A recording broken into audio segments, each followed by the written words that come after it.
Hola a todas y todos, soy Maxi de Minca y en este episodio de Voces de Cambio tengo el agrado de conversar con María Paz Aedo. Ella es socióloga de la Universidad de Chile, tiene un magíster y es doctora en educación con mención en aprendizaje transformacional. Además tiene un postítulo en género y sociedad y es coach ontológico de Newfield Network, miembro y socia fundadora del Centro de Análisis Socioambiental CASA. Desde el año 2011 al 2017 ella se desempeñó y fue parte del grupo de agroecología y medio ambiente Gama de la Universidad de Santiago. Fue docente del postítulo de agroecología y coordinadora y académica y además docente del diploma de educación para la sustentabilidad y el diploma en ecología social y ecología política. Ha sido académica de la Universidad Academia de Humanismo Cristiano y de la Universidad Tecnológica Metropolitana, en la formación de docentes y trabajadores sociales, respectivamente. Desde el año 2001 ella desarrolla actividades en formación y asesoría de instituciones, organismos no gubernamentales y organizaciones sociales sobre liderazgo, feminismo, democracia y enfoque ecológico. Y además, en el ámbito artístico, cuenta con una vasta experiencia en investigación, narrativa y formación en teatro, biodanza y guión cinematográfico. Así que en esta conversación vamos a hablar de distintos temas, vamos a trascender las disciplinas, vamos a hablar de ecología y arte, y cómo el arte puede ser una herramienta de generación de conciencia y transformación individual y también de comunidades. Así que espero que disfruten esta conversación y eso, suscríbanse para seguir apoyando este proyecto, pónganle me gusta y también compartan. Así que eso, espero que lo disfruten. Entonces, el tema que nos convoca va a ser la relación que tiene el arte y la ecología, ¿cierto? Y desde mi perspectiva, de acuerdo a lo que habíamos conversado anteriormente,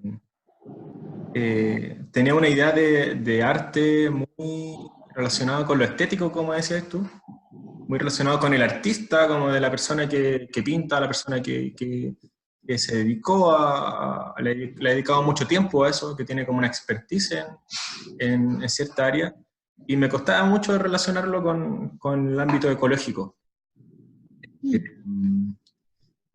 Bueno, lo asociaba, no sé, pues, al mural, ¿cachai? Que habla de un conflicto, que habla de un territorio. La mirada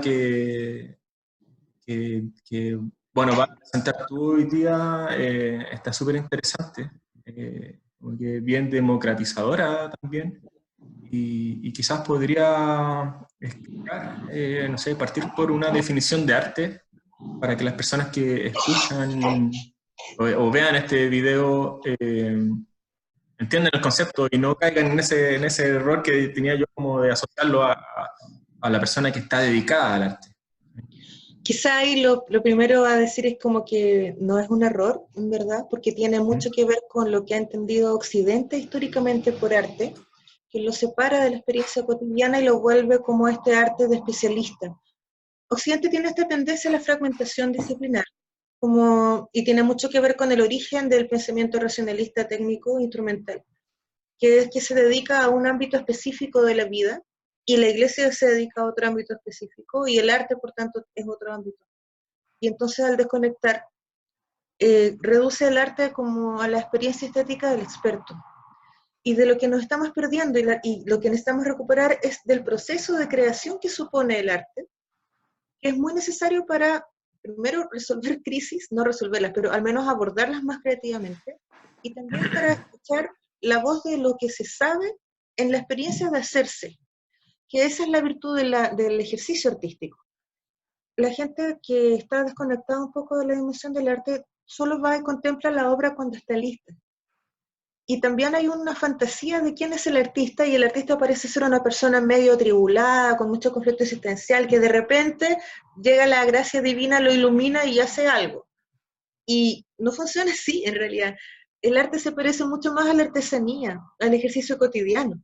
Para llegar a la obra final, la persona o las personas que estaban creando necesitaron mucho.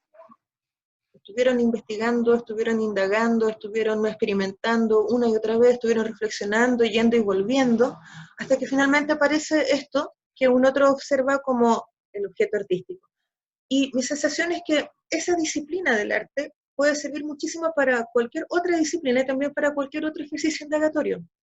Por ejemplo, en un conflicto socioambiental, no se trata solamente como de el investigador que va a hacer reportaje lo muestra, o hace el paper y lo muestra, y la persona queda ahí como siendo extraída de conocimiento y llevado a otro lugar para ser visible, y entonces la comunidad espera que alguien lo descubra y aparezca luego en otro lugar. Y escuchamos mucho esta demanda, como de por favor vengan, por favor véannos. Mi impresión es que el ejercicio artístico permitiría que todo actor, cualquier actor en cualquier contexto de conflicto, de generar alternativas y demás, tuviese a mano la posibilidad de mostrar lo que está haciendo desde un lugar legítimo y al mismo tiempo desde un lugar autoobservador. Porque también ese es el otro ponente del arte, como el creador está imbricado en la obra, no está separado de ella, no es un objeto a investigar, es mi experiencia, es el resultado de mi trabajo y yo estoy íntegramente ahí. Entonces, en el caso, por ejemplo, de conflictos ambientales o temas como con transición ecológica, la posibilidad de indagatoria desde la experiencia cotidiana y de presentación de la experiencia cotidiana junto con el actor que encarna la experiencia es muy poderosa como para resonar con otros que tienen una experiencia afín. Algo de esto se ha hecho muchas veces, es decir, tenemos la experiencia de cómo es hacer esto, solo que mi propuesta es que lo hagamos muchísimo más de lo que estamos haciendo, porque ahí están las riquezas que nos pueden ayudar a mirar lo que vamos a hacer en esta situación catastrófica y por dónde podemos ir andando juntos también. Sí, yo lo encuentro súper interesante porque cuando tú lo comentas de esa manera, experiencias relacionadas con hacer actividades asociadas al territorio, pero son experiencias súper locales, o sea, como, no sé, el grupo de mujeres que se junta a tejer y a conversar también, o sea, se genera ahí mucho más allá del hecho de generar una artesanía, o al menos así como lo he visto yo, va mucho más allá, trasciende el hecho de la obra, por así decirlo, y se generan otras cuestiones como la generación de espacios donde las personas se pueden ya mirar las caras, donde las personas pueden vivenciar algo y pueden generar ya ahí una comunidad mucho más fuerte. Eh, Como decías tú, también el lado emocional de las cosas lo teníamos súper olvidado al momento de hablar de la ecología. Y siento yo que este lado del arte pues, puede ser el complemento perfecto para esa falta como de emocionalidad que se le tienen que dar a las cosas para, no sé, generar un movimiento social o generar una comunidad o generar algún tipo de proyecto en donde las personas realmente se sientan parte de ese proyecto. Eh, Creo yo que nos hemos olvidado un poco de ese lado, de la emocionalidad. No sé qué opinan respecto a las personas. Mostrarte algo con respecto a lo que acabas de decir. Yo quisiera apostar a que el arte fuera como un lugar a habitar más que un complemento de algo. Ya. Porque, ¿por qué te digo esto? Porque el arte tiene otras dos propiedades que son interesantes de mirar Uh-huh. y que son fundamentales para el tema de la ecología. Uno de los problemas que tenemos cuando hablamos de ecología es que hablamos del ambiente como un otro. Como estamos los humanos y está el ambiente. Entonces, ¿cómo los humanos salvamos el planeta? Nosotros no estamos en él. ¿Okay? Y la educación ambiental es la educación del ambiente, no del uno que esté en el lugar, con el lugar. Eso es muy propio del pensamiento occidental. Es como esta separación del yo y el otro, y que, bueno, por defecto nuestro cerebro tiende a hacerlo como parte de la socialización. Pero hay un punto en que necesitamos volver a esa conexión, porque de lo contrario nos volvemos muy responsables con lo que está conectado con nosotros y perdemos el vínculo. El arte te obliga a estar en el vínculo, porque no puede ser de otra manera. ¿Sí? La experiencia estética tiene esa virtud, de hecho. Cuando tú estás en la contemplación de la obra o en la creación de la obra, tú estás en la obra. No estás afuera de la obra, excepto que tengas esta sensación del arte como el arte del experto y yo solamente lo observo. Pero aún así, hay una especie de conexión con el creador. Es como, me gusta esto que estoy escuchando, viendo, sintiendo, porque tiene que ver conmigo. No estoy afuera completamente, como leyendo un paper incomprensible para mí, en un lenguaje raro. El arte tiene esa potencialidad, como, excepto que se vuelve incomprensible y raro, que ahí ya estamos hablando de más cosas, pero en su dimensión creativa tiene este poder de conexión, en primer lugar, y también de generar una sensación de habitación, de habitar el presente, del proceso también. Es como el acto del tejido, en el telar mapuche, no está solo el objeto tejido, como dices tú, está toda la historia de las mujeres, que tal vez hombres también, que estuvieron participando de esa creación. Entonces, tiene valor no solo por el objeto que fue, sino por el proceso que hubo en él, y en ese proceso está la creación también. Y es un principio ecológico, porque el árbol es árbol cuando es semilla y cuando es árbol. En todo momento es un árbol, nunca es menos árbol. Y ese es el principio del arte también, es como un estar aquí, es un estar conectado, es un estar en resonancia. Por tanto, si habitásemos ese lugar un poco más, sería más simple, a mi juicio, explicar por qué es tan importante lo que está pasando aquí con lo que está pasando en Amazonas, con lo que está pasando en África, porque está todo conectado evidentemente, ¿sí?, en esta experiencia. Y la experiencia artística tiene ese poder también, como de generar un lugar donde se trasciende tiempo, se trasciende distancia, se borra la frontera entre yo y el otro, y es posible generar un proceso de entramado más a la mano. Y lo necesitamos muchísimo para este tipo de situaciones. María Paz, ¿y cómo podríamos usar el arte o vivir en el arte para generar experiencias educacionales o para hacer investigación, por ejemplo? Hay dos dimensiones interesantes ahí. Existe toda una línea de trabajo en pedagogía y en arte, como de investigación basada en arte, en donde, a propósito de este borrar frontera, el investigador y el investigado son parte del proceso de creación. Es un poco más que la investigación-acción, donde yo voy a hacer algo a la comunidad. Yo voy a estar dentro de la comunidad y voy a permitir que la comunidad hable con su propia voz e interprete con su propia interpretación. Y esto tiene mucho que ver con promover un ejercicio de observarse a uno mismo, que es muy propio de la creación artística, que es como, ¿quién soy yo en este lugar? ¿Cuál es mi memoria en este lugar? ¿Qué expectativas tengo respecto de lo que va a pasar conmigo, con mi comunidad en este espacio? Y sobre eso puedo levantar un relato, ¿sí? Y ese relato va a recoger mi trayectoria, la trayectoria en la que me inserto, el territorio en el que vivo. Es como una especie de etnografía radical, que incluye la posibilidad de que yo misma me dé cuenta de lo que me está pasando a mí también al hacer el ejercicio de conversar con otro, entonces no me quedo afuera como el investigador que observa. Yo también puedo ir contando como esta ha sido mi experiencia de venir aquí.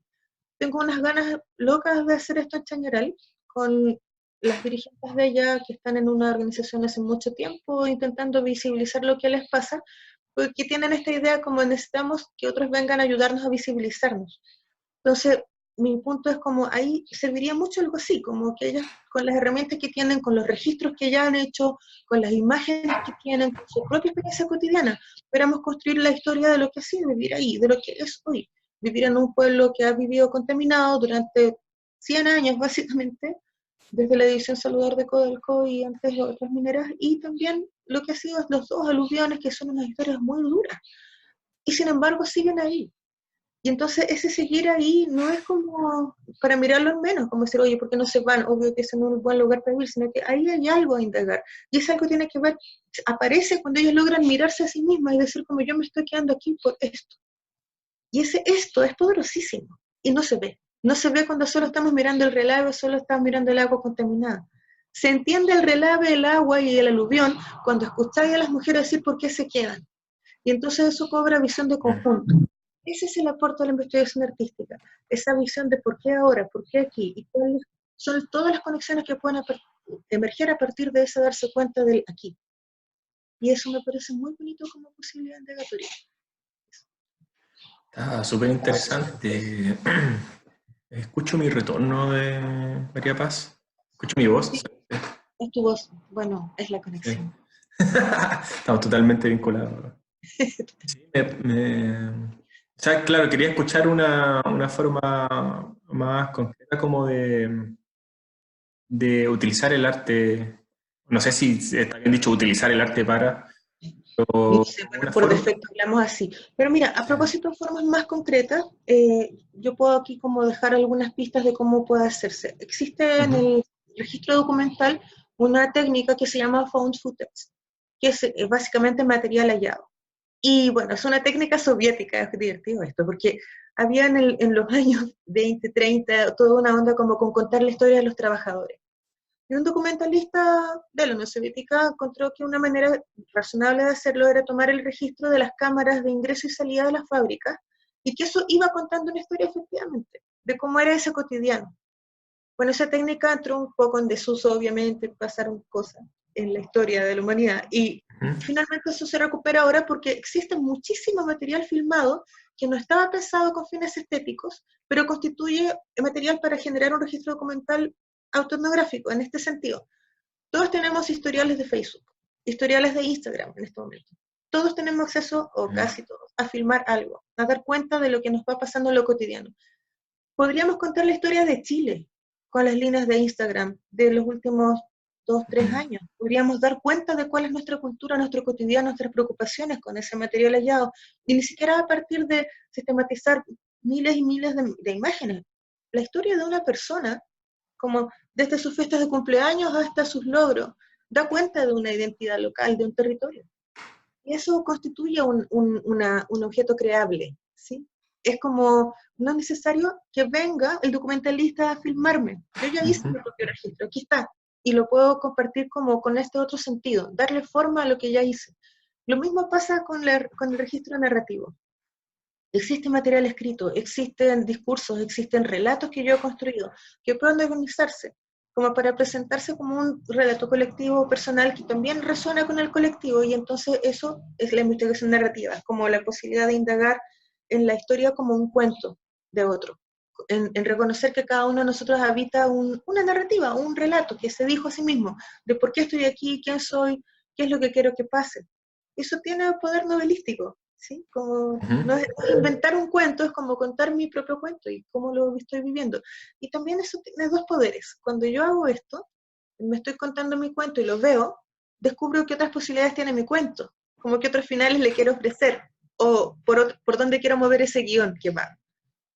También es muy interesante hacerlo con la experiencia corporal, desde la danza o desde el teatro, que involucra este mismo ejercicio como de mirarse y darse cuenta en el cuerpo, porque tiene que ver con cómo no solamente soy un cerebro que arrastra un cuerpo, mi cuerpo también tiene esta historia de mi territorio, de mis cosas que me pasan, de mis expectativas y de mis hábitos, la manera en que me muevo, la manera en que descubro el peso y el movimiento.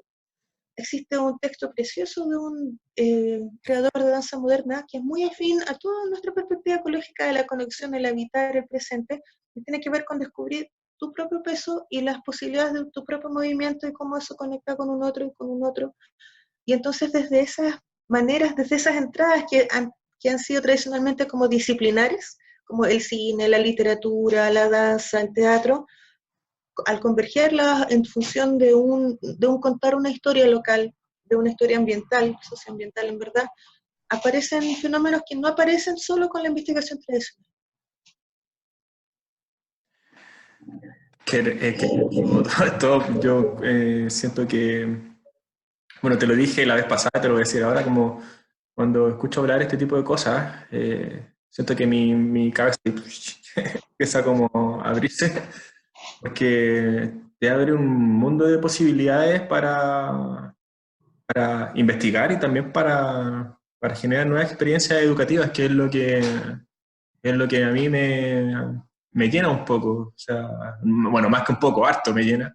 Me gusta mucho entregar mi experiencia y lo que he aprendido a través de la educación, pero desde que empecé a hacerlo, todo ha sido una transformación porque empecé muy como de la exposición, así muy universitario, muy académico, bien lejano con las personas, a estar mucho más cercano y siento yo que eh, esta visión de arte me ayuda y puede ayudar a muchas personas también que son investigadores y que son educadores también, educadores, a explorar otras formas que completas también para persona logre captar un mensaje o logre sentirse vinculado con algo. Siento que es increíble todo el espacio que abre, que un poco confinado a, a la especialidad de los artistas y no tan asociado a lo que puede hacer cada uno.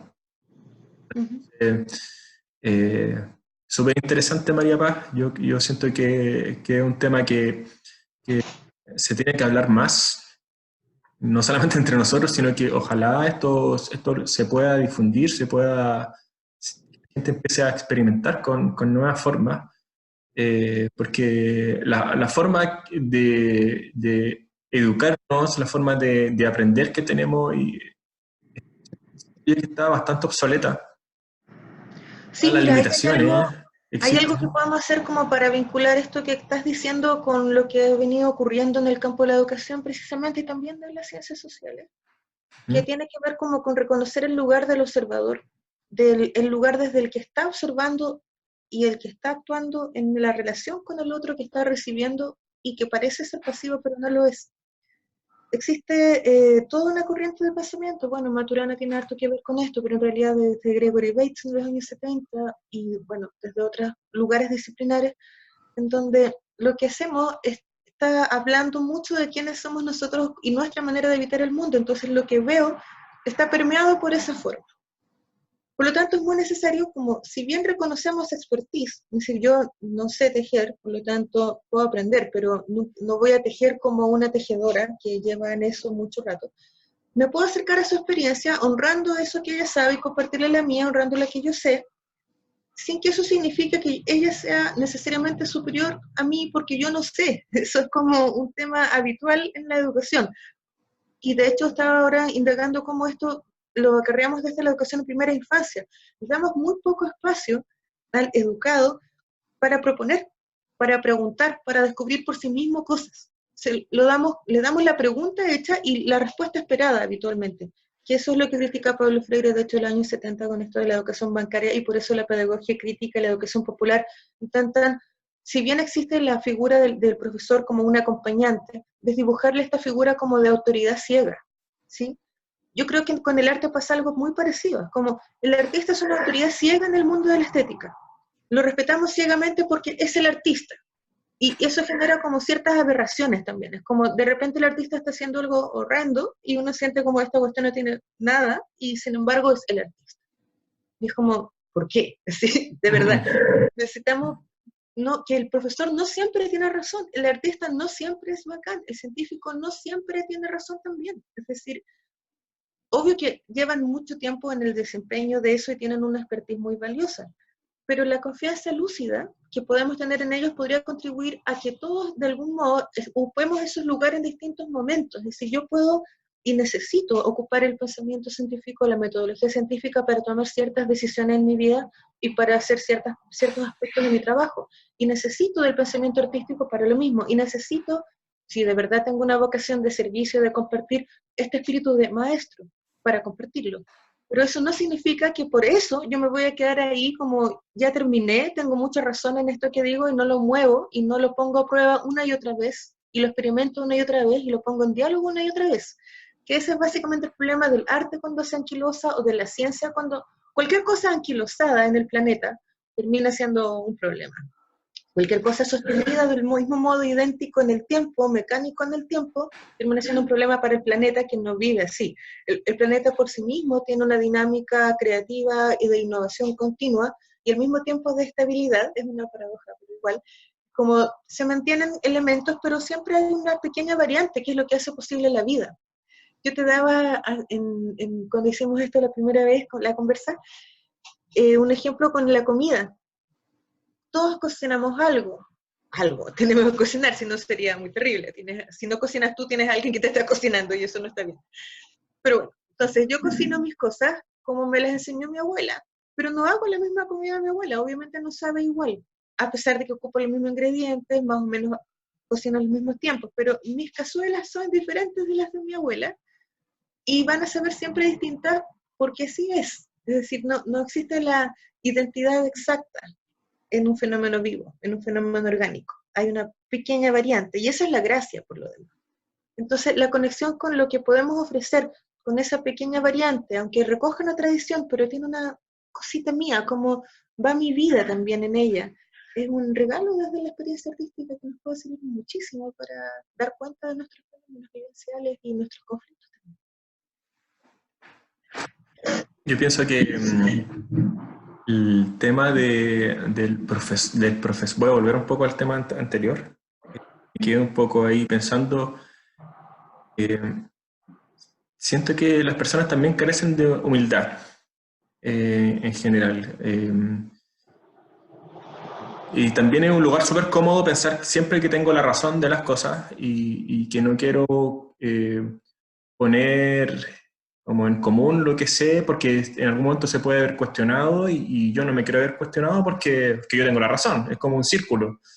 Y he conocido tantas personas que están en esas, personas que pudiesen ser un tremendo aporte, podría generar muchos cambios en sus comunidades, pero están atrapados en esa visión que veo mucho que sale de, de las mismas universidades también. Mm. Creo que eso tiene que ver con la competencia, Sí, totalmente. pues, sí, Es peligroso totalmente. no tener razón o no ser el mejor en algo, porque va a quedar abajo. Y Sí, nadie quiere ser humillado, todos queremos que nos quieran, todos queremos que nos vean. Y sí, muchas veces cuando eso está sentado a lo que hago y no tengo como claridad en que esto que hago da cuenta de mí y en el fondo no es que tenga una esencia fija de lo que soy, pero yo tengo derecho a la existencia porque sí, es como un árbol ujú, nunca se pregunta si es suficiente árbol, un árbol no tiene arrogancia de vos, soy un árbol bacán porque es un árbol, es como soy un humano, tengo derecho a la vida porque estoy aquí. Entonces no soy lo que hago, no soy las medallas que me gano, no soy la plata que gano, yo solo estoy aquí como un habitante. ujú. Sin embargo, llegar a ese lugar es muy difícil, es básicamente en esta civilización un lujo, porque estamos ametrallados de abajamiento. Es como, si no compras esto, no eres buen padre. Si no le regalas esto a tus niños, no sé qué. Si no haces esto por tu pareja, eres mala, no sé qué.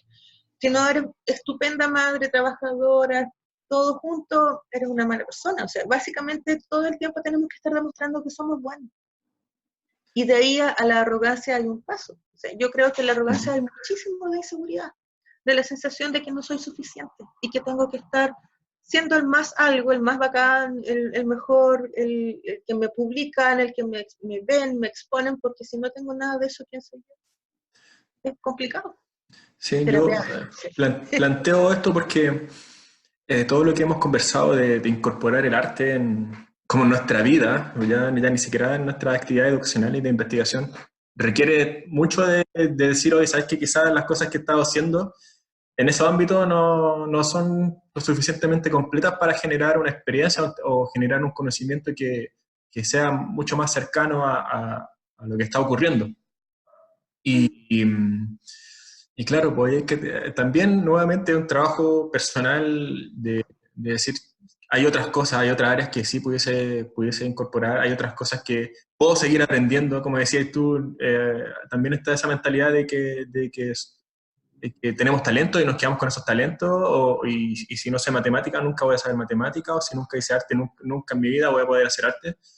Existe esa forma de pensar también y todo esto requiere hacer como esta transformación, esta transición hacia ser un poco más abierto o mucho más abierto, Mm. ser más humilde Yo aprendí, a propósito de lo que dices de la humildad, una vez aprendí con un profe de mis maestros que tuve en la vida, que era posible tener humildad con grandeza al mismo tiempo.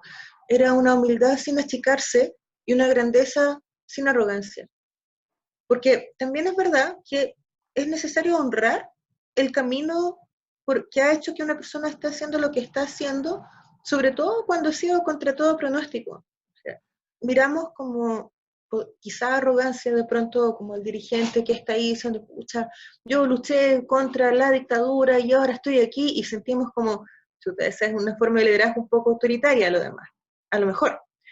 Pero también ahí hay una historia dura. Entonces, mi sensación es que para poder como empezar a mirarnos a nosotros mismos, mirar al otro desde un lugar más compasivo tal vez, es mirar que ahí hay un niño herido, por lo general, que está lleno de rollos y lleno de inseguridad y susto y cosas que le pasaron, y que esta es la mejor versión de sí mismo de lo que ha podido. Esto no significa aceptar cualquier cosa. Se tiende a confundir como cuando empezamos a irnos por el lado más budista, la compasión de Maturana y todo, como, bueno, entonces, ¿cómo voy a aceptar a un milico torturador? Como, no, nada que ver, estamos hablando de cosas diferentes. Por cierto que no me puede decir que en el torturador hay una historia espantosa también y que cómo llegó ahí, pero eso no significa que sea socialmente aceptable, y para eso tenemos límites. Decimos, como esta cuestión te pasaste, nada que ver, que eso es muy condenable, y ahí es más importante la justicia que otra cosa. Y en temas ambientales lo mismo, como sí, podemos tener compasión por los ejecutivos de la hidroeléctrica que se está instalando en territorio indígena, claro, hacen lo que pueden, lo que han aprendido, pero otra cosa es que se instalan justo ahí donde hay que conservar y hay que cuidar y vive gente, y entonces no pasa, ¿sí? Es como, vamos a mantener ese equilibrio. Curiosamente, el arte tiende a generar una posibilidad de ese espacio de equilibrio. Es como, te estás haciendo danza, por ejemplo, tú sabes que hay movimientos que te van a quebrar la pata, ¿cachai? Y si te quebras una pata bailando, es como, bueno, yo entiendo el camino que hice hasta acá. No significa que mi pata quebrada no me duela. Obvio que me duele. No, no me sirve nada decir como, bueno, debo entenderme a mí misma y saber cómo es que llegué a quebrarme. Obvio que tengo que ir al médico, también. Pero también puedo hacer el ejercicio de decir, sí, mira, me quebré porque me pasé, me sobrecargué, hice el movimiento como, me fue la volada y no lo hice bien, para mí, para cuidarme, y entonces pasó esto, ¿sí? Ese es como el ejercicio artístico también. De pronto hacemos cosas, como escribimos cosas y decimos que no están tan bonitas, no quedaron tan perfectas, pero en todo ese proceso va ocurriendo un aprendizaje, y esa es la virtud. Sí, bueno, me gustaría que diéramos, bueno, yo quiero dar mi apreciación o algo concreto que pudiese hacer una persona hoy día para empezar a incorporar el arte, y también me gustaría que tú también des, no sé, alguna acción o algún tips, alguna forma de que las personas que están viendo y están escuchando esta conversación empiecen a empezar a incorporar estas cosas en su vida no solamente profesional, laboral, sino que también en todas las acciones.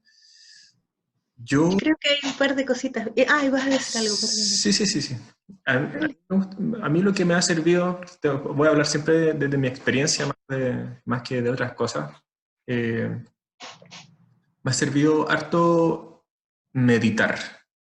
Ya que la meditación hoy en día está quizá un poco brillada y como que hay mucha desinformación también en torno a eso.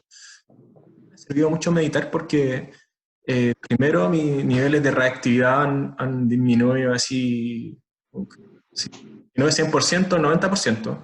Y eso me ha permitido ser más consciente también, como mis pensamientos fluyen mucho mejor que antes de meditar, con un nivel de reactividad, de que todo era impulsividad.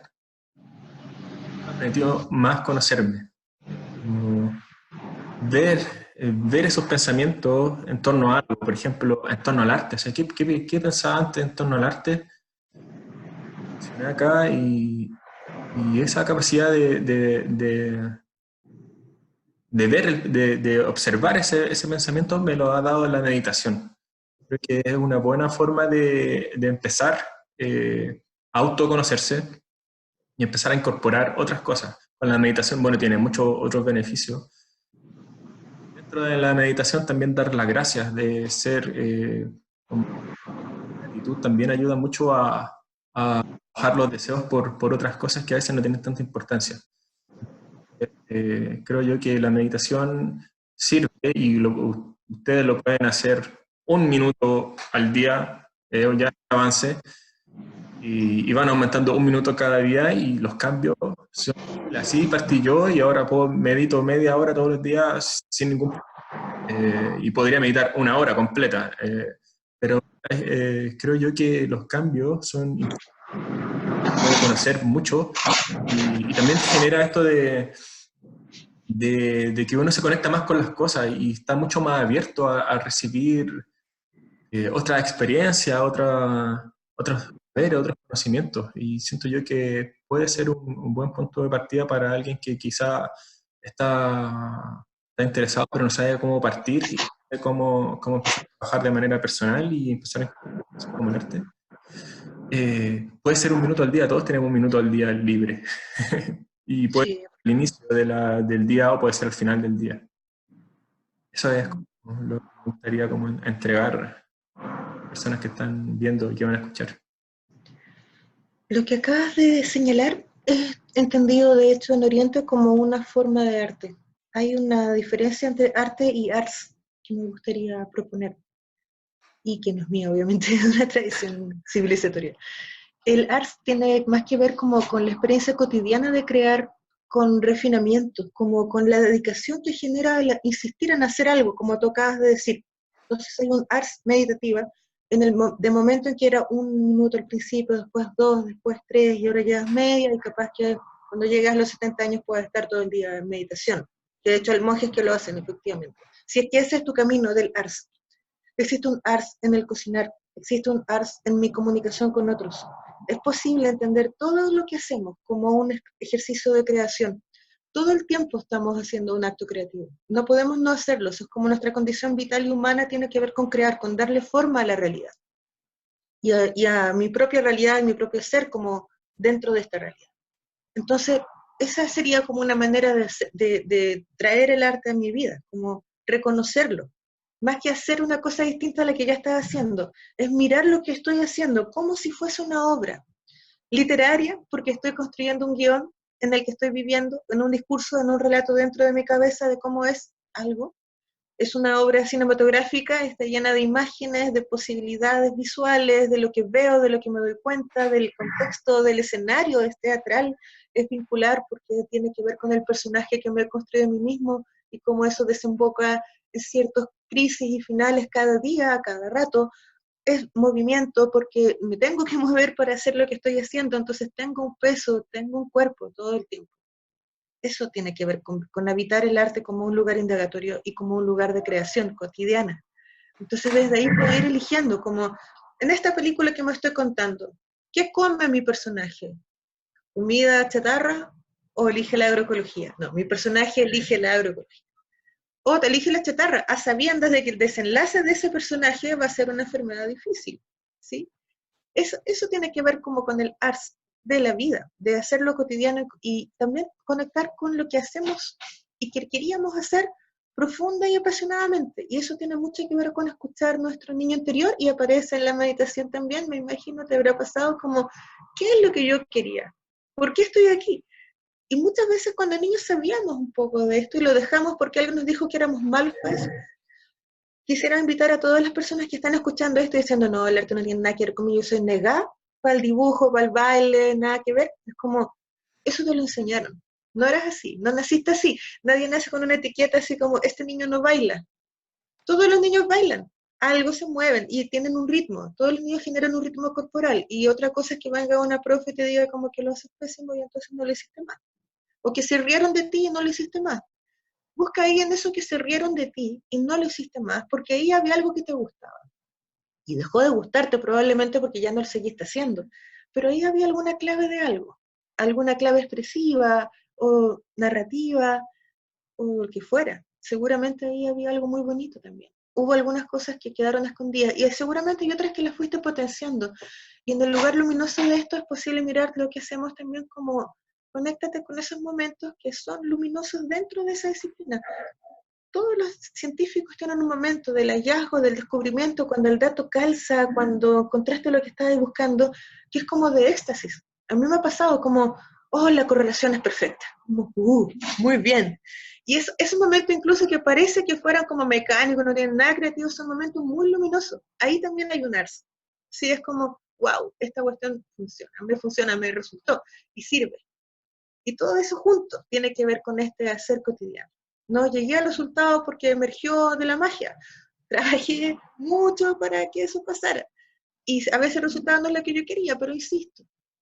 Y eso también tiene que ver con ser profe, por ejemplo. Esos momentos de profe cuando sentís que estás súper conectado con el otro, la otra y el grupo, y cachai que estás haciendo algo que es significativo y que es rico para ti y que todos lo estamos pasando bien, es como, wow, este momento fue bacán. Eso también es un arte, es un espacio del arte. Como María Paz, tremendo consejo. Yo lo voy a empezar a aplicar en mi vida también. Tengo una capacidad de imaginar súper buena y pensar mi vida como una película o como un guión o entretenido. Es entretenido sobre todo. Sí, Sí, bueno, si estamos en el apocalipsis vamos a hacerlo entretenido. sí, a veces me imagino como superhéroe, bueno, un montón de cosas El que... Señor de los Anillos, eso, ¿te acuerdas que lo Ah, hablamos? verdad, sí, pues, sí, sí. Esto que está pasando es muy El Señor de los Anillos, en el último momento a lo mejor algo Sí, similar. bueno, ¿quién hará de Frodo? No lo Ya sabemos. será Frodo. Mm. Quizás puede ser cada uno de nosotros.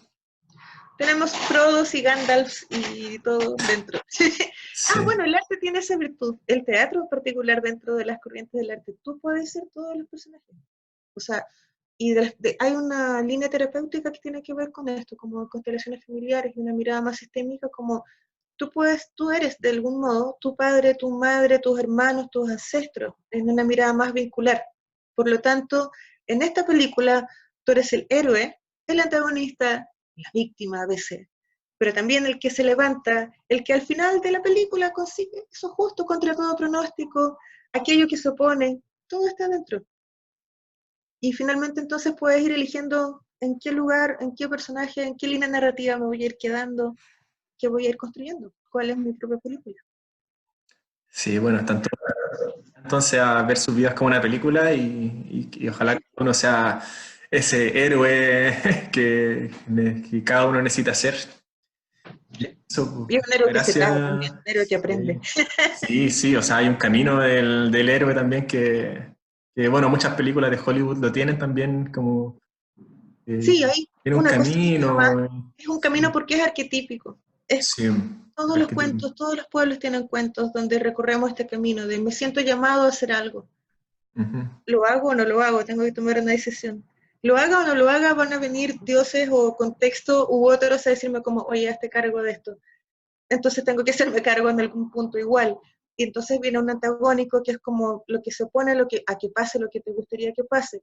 Y te das cuenta de algo que no habías visto de ti mismo y terminas la película transformado, convertido en otra persona que no eras cuando partió. Y eso ocurre en todas las vidas. Hoy. Sí. Bueno, entonces están todos llamados a ser héroes y no hay que desanimarse Heroínas. porque... Ah, y heroínas. Por supuesto. Sí, sí. No recordaba la palabra, por eso no lo dije. Héroes y heroínas. Y eso, pues muchas gracias María Paz por tu tiempo nuevamente. Conversación súper interesante.